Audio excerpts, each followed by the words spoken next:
The rain battered my umbrella, a flimsy shield against New York's relentless downpour. As I stood outside the diner where I'd meet Himmy new roommate, a stranger who'd soon unravel my life. I'd answered his Craigslist ad out of desperation, my bank account screaming louder than my pride. But nothing prepared me for the way his eyes would lock onto mine, like he'd already known me forever. By the time we shook hands, I was already lying to myself, swearing I could keep this professional, detached, safe. I'm Eli Carter, 24, a barista with dreams too big for my paycheck. And I'd just moved into a shoebox apartment in Brooklyn with Noah Adler, a photographer whose smile could stop traffic. The ad promised no drama, no complications, and we sealed it with a roommate pact, no feelings, no mess. Just two guys splitting rent in a city that chews up dreamers. Noah was all sharp edges and quiet intensity, dark hair falling into his eyes, a leather jacket that smelled like rain and rebellion, and a laugh that felt like it could break me if I let it. Our first night, we sat on the floor of our barely furnished apartment, pizza boxes between us, the city's pulse humming through the walls. So, ground rules, Noah said, leaning back on his elbows, his voice low like he was sharing a secret. No loud music after midnight. No stealing food. And, he paused, his gaze flickering to me. No falling for each other. Deal. I laughed, thinking it was a joke, but the way his eyes lingered told me it wasn't. I nodded, my throat tight, already sensing the danger in how my heart tripped when he said my name. The apartment was a mess of exposed brick and creaky floors, but it felt alive with possibility. Noah's camera sat on the counter, lenses scattered like puzzle pieces, each one capturing fragments of a life I was desperate to know. I'd catch him at odd hours, editing photos in the dim glow of his laptop, his face soft with focus. "You're up late," I'd say, pretending I wasn't watching him, pretending I didn't notice how his fingers moved with quiet precision. He'd shrug, muttering something about deadlines, but his glances felt like questions I wasn't ready to answer. Days bled into nights, and the pact became a silent wait. We'd cook together, bumping shoulders in the tiny kitchen, our laughter filling the space where words failed. I told myself it was nothing, just two guys getting along, surviving the city's grind. But then I'd catch Noah staring when he thought I wasn't looking, his eyes tracing the lines of my face like he was memorizing me. My resolve cracked each time, the no feelings rule mocking me as my chest tightened with something I refused to name. One evening, rain trapped us inside, and Noah suggested a movie. We sprawled on the couch, too close, the air thick with unspoken tension. The screen flickered, but I couldn't focus, not when his knee brushed mine, not when he laughed, and the sound felt like it was carving itself into my bones. "You're not watching," he teased, nudging me, his voice softer than it should have been. I turned, caught in his gaze, and for a moment, the world was just us, no pact, no rules, just the pull of something inevitable. By day 10, I was drowning. I'd wake up to Noah's coffee brewing, his off-key humming filling the apartment, and it felt like home in a way that terrified me. I'd moved to New York to chase a music career, not to fall for someone who'd made it clear we were temporary. But every shared glance, every accidental touch, was a thread pulling me closer to a line I swore I wouldn't cross. The city outside our window was loud, chaotic, but inside, it was just us, teetering on the edge of something neither of us could admit. Then came the night that changed everything. Noah came home late, soaked from the rain, his camera bag slung over his shoulder. Got caught in a shoot, he said, shaking water from his hair. But his eyes were stormy, distant. I handed him a towel, our fingers brushing, and the air shifted. He didn't pull away. Instead, he stepped closer, his breath uneven, and said, "Eli, what are we doing?" My heart slammed against my ribs, the pact screaming in my head. But before I could answer, he was there, too close, too real, and I knew we were already too far gone. Noah's question hung in the air, heavy as the rain outside, and I couldn't breathe under the weight of it. "What are we doing?" he'd asked, his voice raw, like he'd been fighting the same battle I had. I wanted to say we were just roommates, just keeping the pact, but the lie wouldn't come. Instead, I stood frozen, the towel still in my hand, his wet hair dripping onto the floor. His eyes searched mine, desperate, like he was begging me to say anything to break the silence. "Noah," we agreed, I started, but my voice cracked, betraying me. He stepped closer, so close I could feel the heat of him, the faint scent of rain and leather clinging to his skin. "Agreed to what?" he said, his voice low, almost a whisper. "To pretend this isn't happening." His hand hovered near mine, not touching, but close enough to make my skin burn. I wanted to pull away, to run, to cling to the safety of our rules. But my feet wouldn't move. The apartment felt smaller, the walls closing in, and all I could see was him. I don't know who moved first. Maybe it was me. Maybe it was him.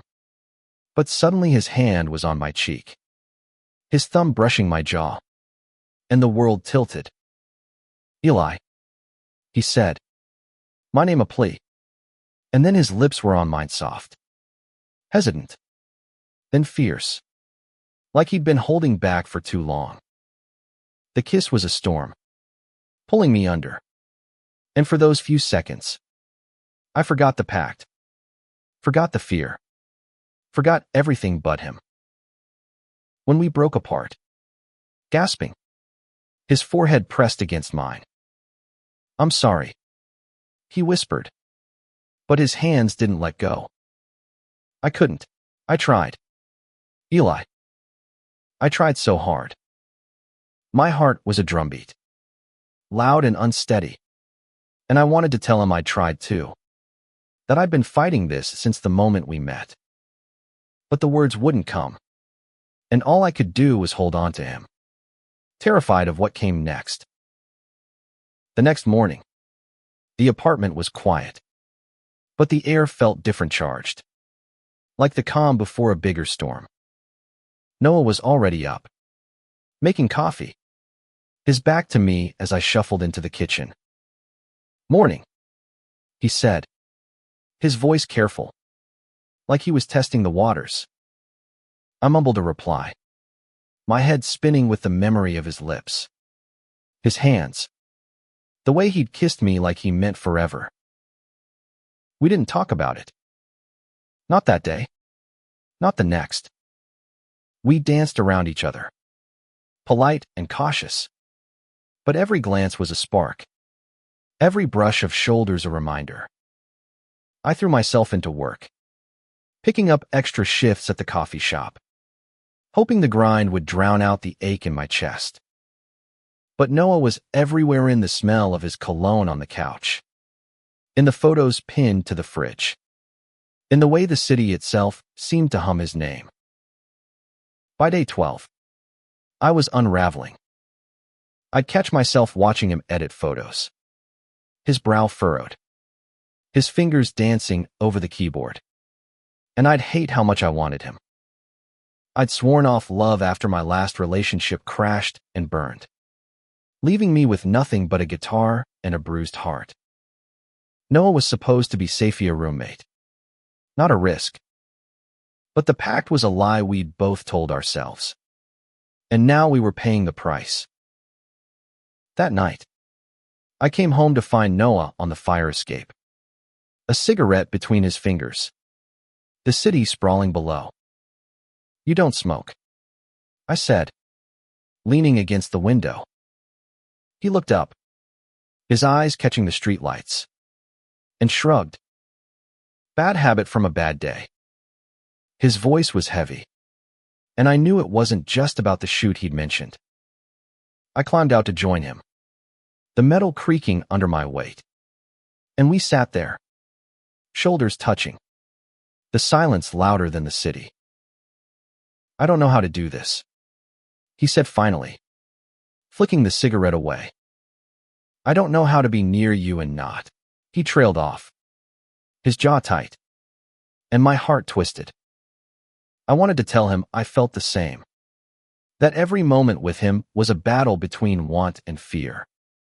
But I was too scared to break the fragile balance we'd found. Instead, I reached for his hand, lacing our fingers together.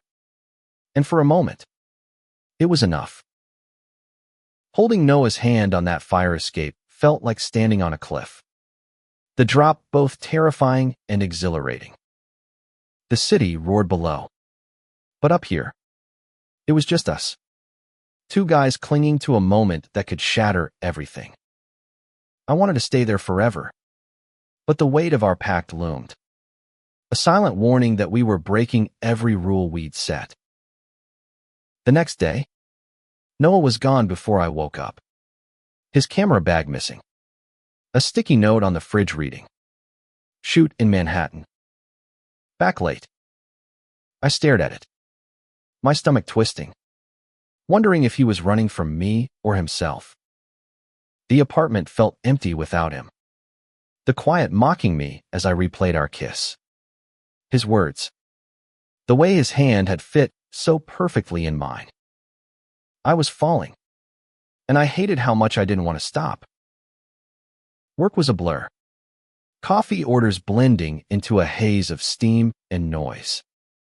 My coworker, Mia, noticed my distraction, nudging me as I overpoured a latte.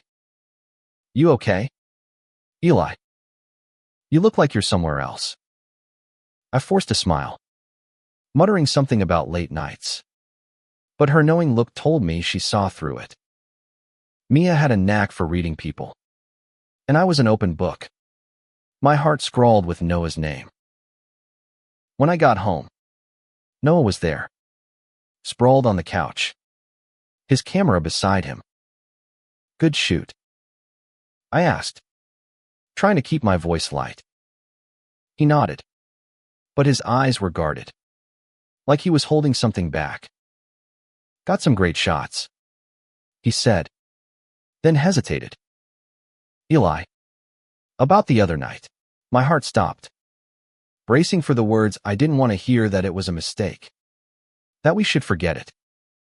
But instead, he stood, crossing the room to me, his expression soft and fierce all at once. "I don't regret it," he said, his voice steady. "I know we said no feelings, but I can't keep pretending I don't feel this." He gestured between us, his hand trembling slightly. "I don't know what this is, but I know it's real." My breath caught, and for the first time, I let myself hope that this wasn't just a fleeting spark, that it could be something more. We talked for hours that night, the words spilling out like the rain that had trapped us days before. Noah told me about his childhood in Chicago, about the father who'd never accepted him, about the photography that saved him when words failed. I shared my own scars, me ex who'd left me questioning if I was enough. My music that felt like the only piece of me that still made sense. It was raw, unguarded, and by the time we fell silent, the distance between us had vanished. Day 13 was a turning point. We stopped pretending, letting the tension unravel into something softer, sweeter. Noah would steal glances while I strummed my guitar, and I'd catch myself smiling at his off-key singing in the shower. The apartment became our sanctuary, a place where the pact didn't matter, where we could just be. But beneath the warmth, a shadow lingered, fear that this was too fragile, that the world outside wouldn't let us keep this. That night, Noah pulled me into his room, his photos plastered across the walls like a map of his soul. "I want to show you something," he said, handing me a print. It was me laughing in the kitchen, my head thrown back, light catching my eyes. "I took this the first week," he said, his voice barely above a whisper. I knew then I was in trouble. My throat tightened, and I kissed him, slow and deliberate, pouring everything I couldn't say into that moment. But the city never lets you rest. The next morning, a letter slid under our Duran eviction notice. The landlord was selling the building, giving us 30 days to leave. Noah's face paled as he read it, his hands shaking. "This place, it's ours," he said, his voice breaking. I felt it too, the fear that losing this apartment meant losing us, that the world was already pulling us apart. The eviction notice lay on the kitchen counter, a cold reminder that New York didn't care about our fragile new world. Noah stared at it, his jaw tight, while I tried to find words to bridge the panic rising in my chest. 2 weeks ago, we were strangers. Now, the thought of losing this apartment and him felt like losing a piece of myself. "We'll figure it out," I said, my voice steadier than I felt. Noah looked at me, his eyes searching, and for a moment, I thought he'd argue. Instead, he nodded, pulling me into a hug that felt like a promise. His arms were warm, grounding, but the fear lingered. We'd built something here, and now it was slipping away. We spent the day scouring listings, our laptops open, coffee cups piling up. Every apartment was either too expensive or too far, the city's reality crushing our fragile hope. Noah's frustration grew, his fingers tapping restlessly as he scrolled through overpriced studios. "This is impossible," he muttered, shoving his laptop away. I reached for his hand, squeezing it, and he softened, his eyes meeting mine with a mix of gratitude and exhaustion. That night, we escaped to a dive bar, the kind with sticky floors and neon signs that flickered like our future. Noah ordered whiskey. I stuck to beer, and we talked about everything but the eviction, his dream to exhibit his photos, my half-written songs, the lives we wanted but couldn't quite reach. The alcohol loosened our tongues, and soon we were laughing, the weight of the day lifting just enough to let us breathe. "Eli," Noah said, his voice slurring slightly, "if we lose the apartment, I don't want to lose this." He gestured between us, his eyes bright with something raw and unguarded. My heart stuttered, and I leaned across the table, kissing him in the dim light, the taste of whiskey and wine on his lips. The bar faded, and it was just us, holding onto each other like we could stop time. Back home, the apartment felt smaller, the eviction notice glaring from the counter. Noah pulled me to the couch, his hands framing my face. "I don't care where we live," he said, his voice fierce. "I just want you." The words hit like a tidal wave, and I kissed him, desperate, like I could anchor us against the chaos. We fell into each other, the world outside forgotten, our bodies saying what words couldn't. The next morning, reality crashed back. Noah's phone buzzed with a text from his sister, Lila, who lived upstate. She'd heard about our situation and offered her spare room until we found a place. "It's not New York," Noah said, his voice heavy. "But it's something." I nodded, my throat tight, hating the idea of leaving the city but knowing we had no choice. We packed in silence, the apartment echoing with memories of our 2 weeks pizza nights. Stolen glances. That first kiss. Noah's photos came down from the walls, each one a piece of us we'd have to carry elsewhere. "We'll be okay," I said, more to myself than him. But he grabbed my hand, his grip fierce. "We will," he promised. And I believed him, even as the doubt gnawed at me. By evening, we were on a train to Lila's, the city fading behind us. Noah leaned against me, his head on my shoulder, and I felt the weight of his trust, his hope, his fear. The pact was gone, replaced by something bigger, something we'd fight for. But as the train rattled on, I couldn't shake the feeling that the hardest part was still ahead. Lila's house was a small, weathered Victorian in a quiet upstate town, a far cry from Brooklyn's pulse. The air smelled of pine and possibility, but it wasn't home not yet. Noah and I hauled our boxes into the spare room, a cramped space with a slanted ceiling and a single bed we'd have to share. "Thanks for this," I said to Lila, a sharp-eyed woman with Noah's dark hair and a smile that hid her worry.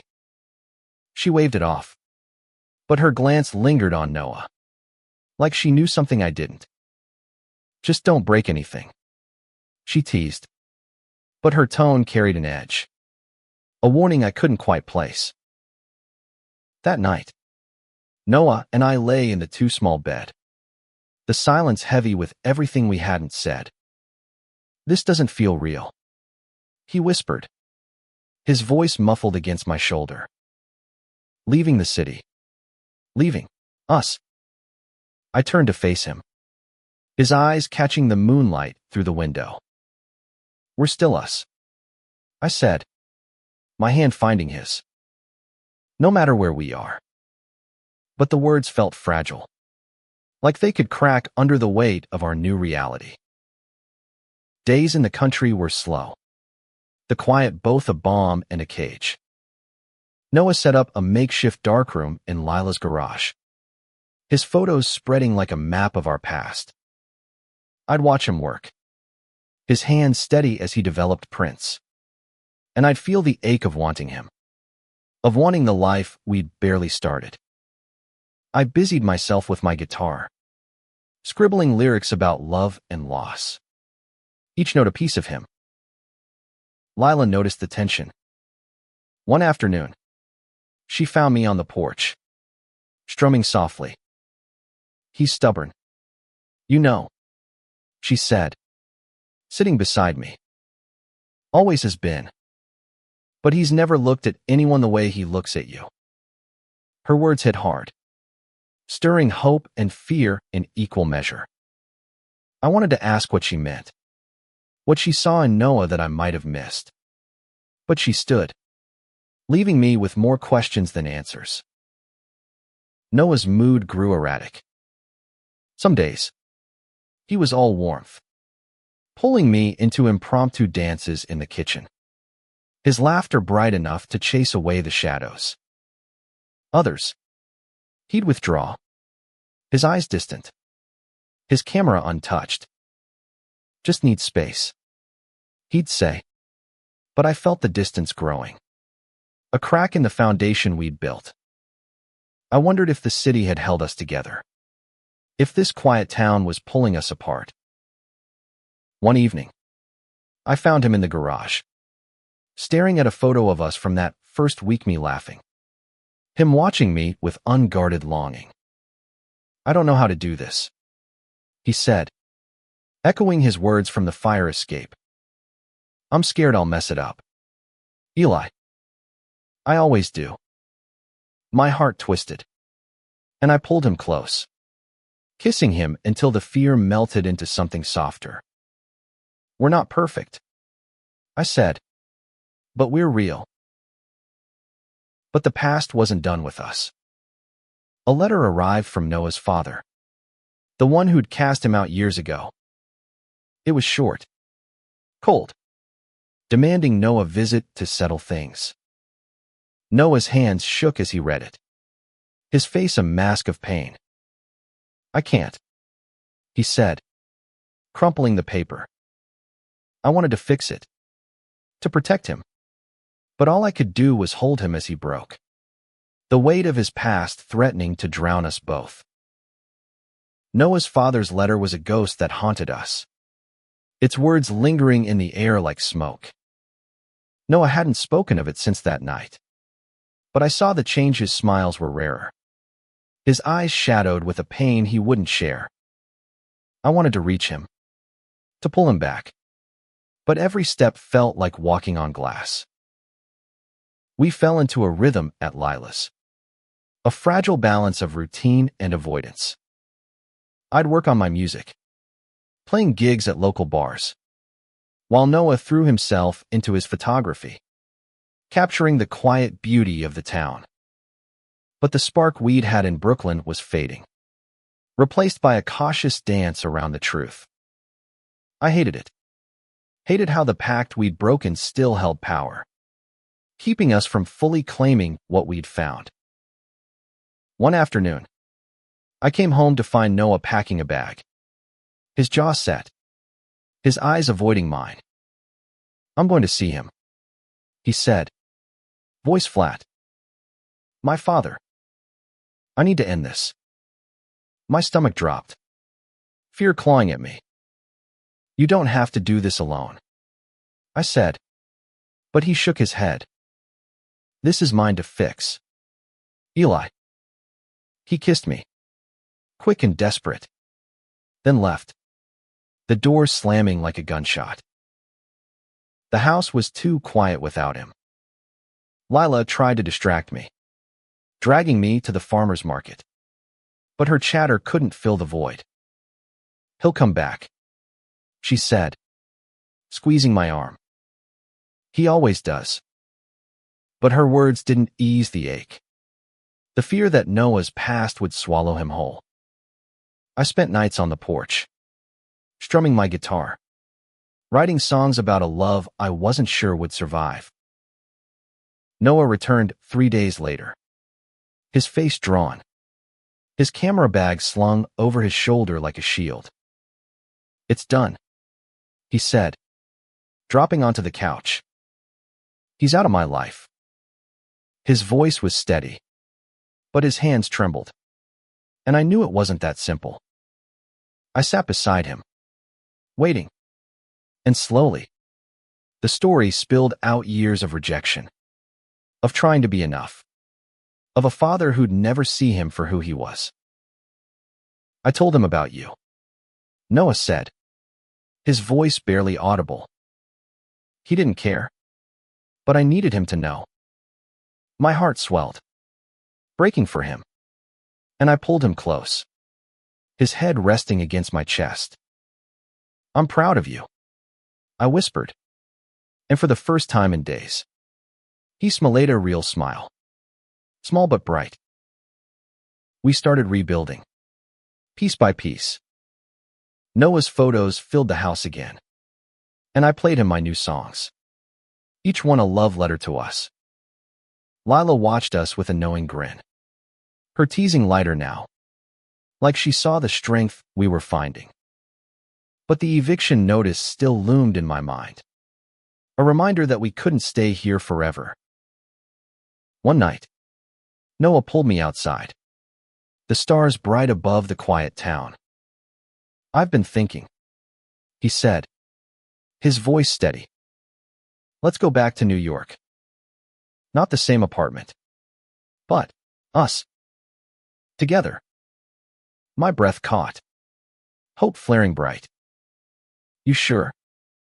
I asked, And he kissed me, slow and certain, like he was sealing a vow. "I've never been more sure," he said, and I believed him.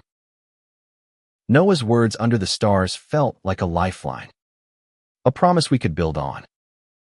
We spent the next days planning, scouring listings again, this time with a fire we hadn't had before. New York was calling us back, and we were ready to answer together. No pact to hold us back. Lila helped, her practicality grounding us as we budgeted and dreamed. "You too are stubborn," she said, laughing as we argued over neighborhoods. "But you're good for each other." Her words stayed with me, a reminder of what we'd fought for, what we could still lose if we weren't careful. We found a Placia tiny studio in Queens. Barely affordable, but ours.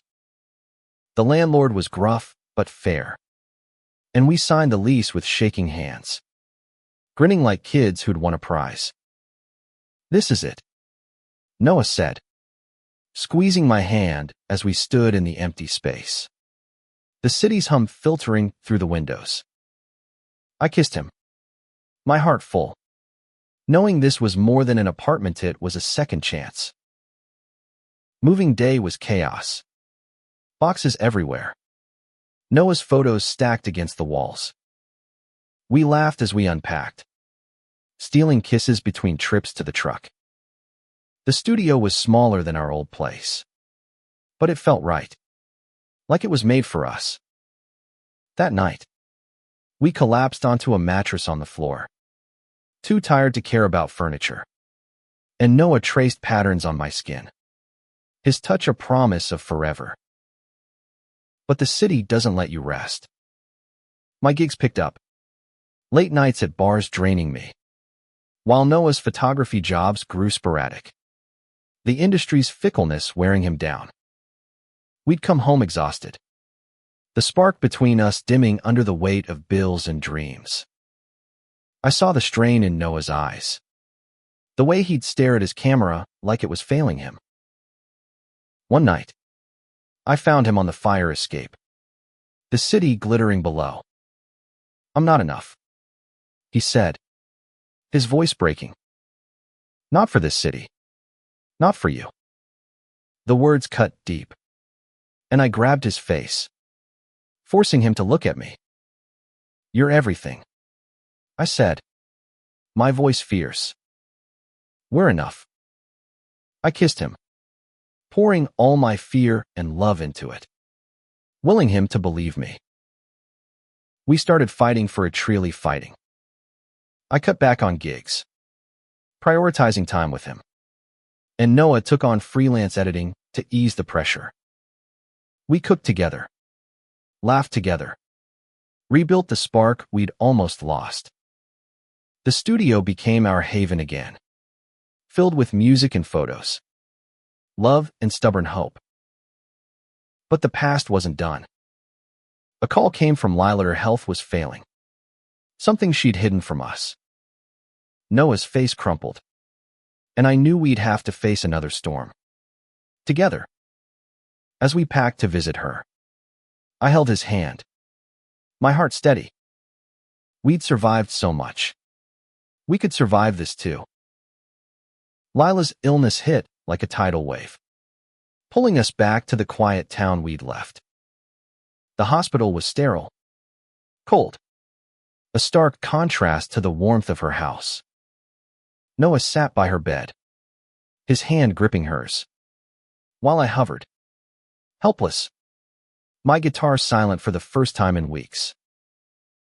"She's strong," I said, more to myself than Noah. But he nodded, his eyes red-rimmed. Lila had been our anchor, the one who'd seen us through our chaos. And now she needed us. We stayed for days, taking turns at her side, telling stories to keep her spirits up. Her laugh, weak but real, was a lifeline, reminding us of the family we'd built. Back in Queens, life felt heavier. Noah threw himself into his work. His photos darker, more introspective, while I poured my worry into songs. Each one a prayer for Lila. For us. We were stronger now, bound by more than a pact. But the fear of loss lingered, a shadow we couldn't shake. One night, Noah pulled out a photo album, one he'd never shown me. It was from his childhood, before his father's rejection, filled with pictures of a smiling boy who looked like the man I loved. "I want this," he said, his voice steady. "A life with you, no matter what comes." My throat tightened, and I kissed him, slow and deep, the promise of forever settling into my bones. Lila recovered, slowly but surely, and we brought her to our studio for a visit. She teased us about the cramped space, her eyes bright with pride. "You two made it," she said, and I felt the truth of it too had. The city, the eviction, the pain of the past, we'd faced it all and come out stronger. Together. Months later, Noah's photos hung in a small gallery, my music playing softly in the background. We stood hand in hand, watching strangers admire our work, our love woven into every frame, every note. The pact was a distant memory, replaced by a truth we'd fought for: love isn't safe, but it's worth it. As the gallery emptied, Noah pulled me outside, the city alive around us. 14 days, he said, smiling, his eyes catching the streetlights. That's all it took to know I'd love you forever. I laughed, kissing him under the neon glow. The city our witness. We'd promised no feelings, but we'd found something better, a love that could weather any storm. A home we'd carry wherever we went.